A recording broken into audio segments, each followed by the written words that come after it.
నమస్తే, welcome to our channel. ఏపీలో ప్రస్తుత రాజకీయ పరిస్థితుల్లో వైసీపీ అధినేత జగన్ ఎమ్మెల్యే పదవికి రాజీనామా చేస్తారని, కడప ఎంపీ సీట్ నుంచి పోటీ చేస్తారని బాగా ప్రచారం జరుగుతోంది.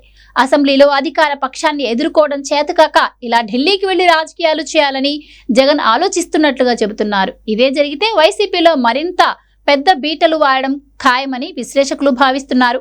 ఇప్పటికే కడప ఎంపీ సీటు వైఎస్ ఫ్యామిలీని రెండు ముక్కలు చేసింది. ఆ ఎంపీ సీటు కేంద్రంగానే ఒకే కుటుంబం నుంచి ఇద్దరు మొన్నటి ఎన్నికల్లో పోటీ పడ్డారు. వైఎస్ అవినాష్ వైసీపీ నుంచి, వైఎస్ షర్మిల కాంగ్రెస్ నుంచి బరిలో నిలిచిన సంగతి తెలిసిందే. ఓటమి నుంచి వైఎస్ అవినాష్ త్రుటిలో తప్పించుకున్నారు.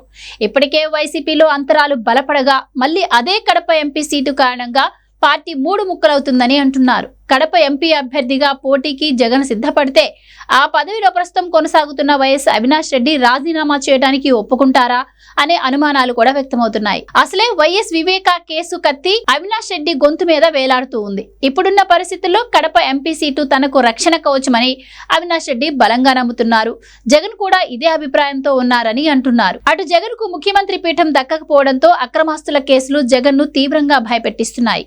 అందుకే ఈ కేసుల్లో కేంద్రాన్ని మేనేజ్ చేసేందుకు పార్లమెంటుకు వెళ్లాలని జగన్ నిర్ణయించుకున్నట్లుగా విశ్లేషకులు చెబుతున్నారు. ఇప్పటికే వివేకా కేసులో అవినాష్ రెడ్డి బెయిల్ పై ఉండడం, ఎంపీ పదవిని కూడా కోల్పోతే మరిన్ని చిక్కులు ఎదురవుతాయని అంటున్నారు. గత ఏడాది కూడా సిబిఐ దాదాపు అరెస్టు చేసేస్తుంది అన్న సమయంలో కోర్టుకు వెళ్లి ముందస్తు బెయిల్ తెచ్చుకున్నారు. తాను ఎంపీ అని, ప్రజల సమస్యల కోసం పోరాడాల్సి ఉందని బెయిల్ పొందారు. ఇప్పుడు జగన్ రెడ్డి ఆదేశాల మేరకు పదవిని వదిలేసుకుంటే రేపు పరిస్థితి ఏంటి అనేది అవినాష్ రెడ్డి భయపడుతున్నట్టు తెలుస్తోంది. జగన్ తన అవసరాల కోసం ఏమైనా చేస్తాడని, అవసరమైతే తమ్ముడిని కూడా బలిపశువును చేసే అవకాశం లేకపోలేదని అంటున్నారు. కడప ఎంపీగా పోటీ చేయాలని జగన్ నిర్ణయించుకుంటే అవినాష్ రెడ్డి తన భద్రత కోసం జగన్ ను ఎదిరించినా ఆశ్చర్యపోనక్కర్లేదని పరిశీలకులు అభిప్రాయపడుతున్నారు. ఇదే జరిగితే వైఎస్ ఫ్యామిలీ మూడు చీలికలుగా మారడం ఖాయమని అంటున్నారు. ఇప్పటికే వైఎస్ షర్మిల, విజయమ్మ కారణంగా కుటుంబం జగన్ నుంచి చీలిపోయిన సంగతి తెలిసిందే.